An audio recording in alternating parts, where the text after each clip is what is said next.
सबसे इंपॉर्टेंट है the question why do you want to buy the property, what is the purpose of your buying a property in Gurgaon. देखिए why का ये scene है कि अगर आप अपने मायने में क्लियर रहोगे ना कि मुझे प्रॉपर्टी क्यों खरीदनी है, आपको रास्ते में मिलने वाले बहुत सारे ज्ञानी ब्रोकर्स हों या फिर कोई आपके एडवाइजर्स हों, जो भी आपको एडवाइस देंगे, देखिए हर आदमी एडवाइस देगा अपने हिसाब से, आपको फिल्टर आउट उन सब ज्ञान में से वो करना है जो आपके वाई के फेवर में जाते हैं। फॉर एग्जाम्पल, आपको प्रॉपर्टी लेनी है क्योंकि अभी जहां पे आप रह रहे हो उसका रेंट बहुत ज्यादा है, या फिर आपको प्रॉपर्टी लेनी है क्योंकि अभी आप जहां पे रह रहे हो वहां से आपका ऑफिस बहुत दूर है, या फिर आपको प्रॉपर्टी लेनी है क्योंकि अभी आपने कोई इन्वेस्टमेंट बेची है और उसके कैपिटल अप्रिसिएशन टैक्स से बचने के लिए आपको कोई नई प्रॉपर्टी आपको लेनी है। इस बात को आपको क्लियर करना पड़ेगा दिमाग में कि आप मार्केट में उतरे क्यों हो प्रॉपर्टी खरीदने के लिए। इसके बाद आपको जवाब मिलने शुरू हो जाएंगे। लेट्स से आपको प्रॉपर्टी लेनी है अपने ऑफिस से पास, तो एक दायरा तय करो कि भाई मेरे ऑफिस से इतनी देर मैं ट्रैफिक में बिता सकता हूं, उस रेंज में ये एरियाज आ सकते हैं और मैं इस एरिया से बाहर नहीं निकलूंगा, no matter what my broker और my advisers are telling to me. ठीक है, इससे क्या होगा कि आप एक लोकेशन आप एक फाइनलाइज कर दोगे। कोई और सिचुएशन आप सोचो, आपको इन्वेस्टमेंट करनी है। अगर आपको इन्वेस्टमेंट करनी है तो जैसा कि मैं लोगों से कहता हूं कि इन्वेस्टमेंट आप वहां करो जहां पे फुल्ली डेवलप्ड एरिया जस्ट खत्म हुआ है और बसावट जिस डायरेक्शन में जा रही है उस डायरेक्शन के आप 10-12 किलोमीटर के रेंज में आप इन्वेस्टमेंट करो। क्यों? क्योंकि वहां पे आपको एक प्राइस गैप मिलेगा, बसावट उस तरफ जा रही होगी, आने वाले कुछ 4-5 सालों में कहीं ना कहीं वहां पे आपको एक अप्रिसिएशन देखने को मिल जाएगा। इस तरह आप लोकेशन फाइनल कर सकते हो। कोई और सिनेरियो हो सकता है, आप उस सिनेरियो को ध्यान में रख के लोकेशन को फाइनल करिए। लोकेशन अगर आप फाइनल कर रहे हैं तो सबसे बड़ा जो इंपॉर्टेंट फैक्टर होना चाहिए वो आज की डेट में ट्रैफिक होना चाहिए, क्योंकि मैं आपको बता दूं कि अगले 5 साल में रियल एस्टेट मार्केट ऊपर जाएगा नीचे जाएगा, इन सबका सिर्फ अंदाजा लगा सकता है। एक चीज सर्टेन है, वो ये है कि हमारे शहर में ट्रैफिक बढ़ने वाला है और इतनी जोर से बढ़ेगा ट्रैफिक कि आपकी हालत खराब हो जाएगी अगर आपने ऑफिस से 25 किलोमीटर दूर घर ले लिया है तो, क्योंकि आपकी जिंदगी के महत्वपूर्ण 2.5 से 3 घंटे हर दिन आप एक ट्रैफिक लाइट के आगे गुजारोगे। एक सिनेरियो लेके बात करते हैं। लेट्स से आपका जो ऑफिस है वो गोल्फ कोर्स रोड पे है, ठीक है, और आपको घर चाहिए अपने घर के नजदीक, लेकिन गोल्फ कोर्स रोड पे सिर्फ आज की डेट में कोई बहुत बड़ा कोई करोड़पति ही घर खरीद सकता है। तो आप क्या करते हो, आप थोड़ा सा दूर जाते हो। कितना दूर जाते हो? आप एक्सटेंशन रोड तक जाते हो। लेट्स से हमने एक्सटेंशन रोड की लोकेशन फाइनल कर दी है।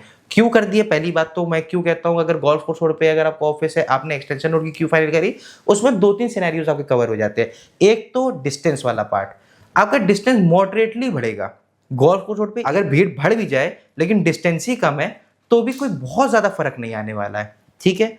दूसरा, अगर आप एंड यूज पे भी देख रहे हो लेकिन बढ़ता हुआ पैसा तो किसी को खराब लगता नहीं है, प्रॉपर्टी ऐसी ही ले लो कि भाई हम भी रहें तो भी अच्छी लगे और कल को बेचूं तो 2 पैसा कमा के निकलूं, उसके अंदर भी आपका एक्सटेंशन रोड कहीं ना कहीं आपको अच्छा बैठ के मिलेगा।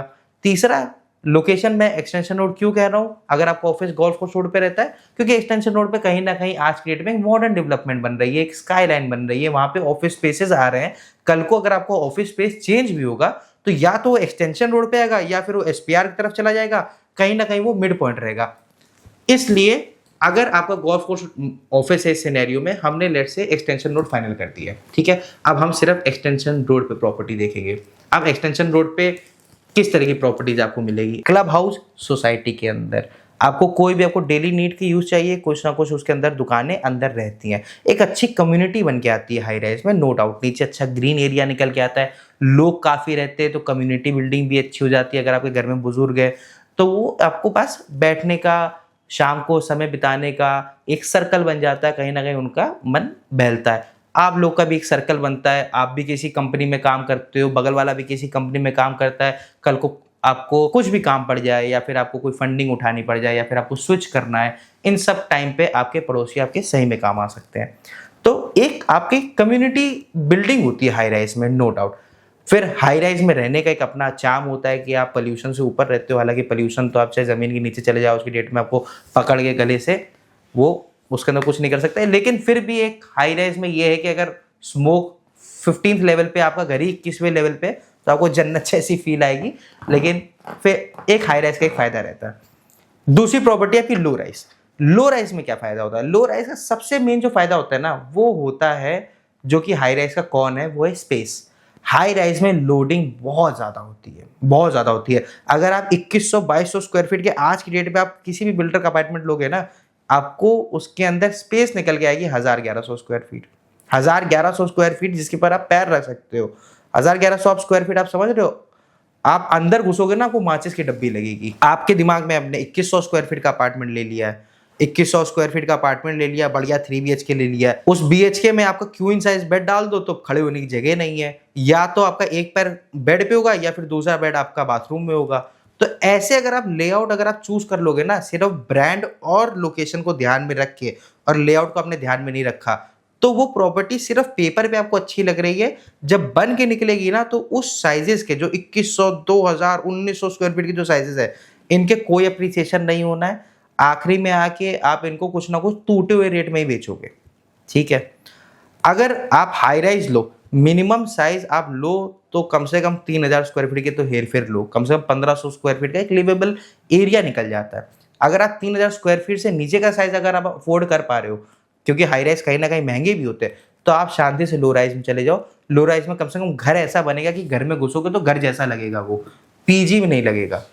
अब लो राइज की मैं बात करूं तो लो राइज में कौन कौन से ब्रांड है यहाँ पे आपके पास एक्सटेंशन रोड पे भगवान दया से बहुत अच्छे ब्रांड्स ही सिर्फ अवेलेबल है। छोटे मोटे ब्रांड्स हैं लेकिन वो माइनॉरिटी में।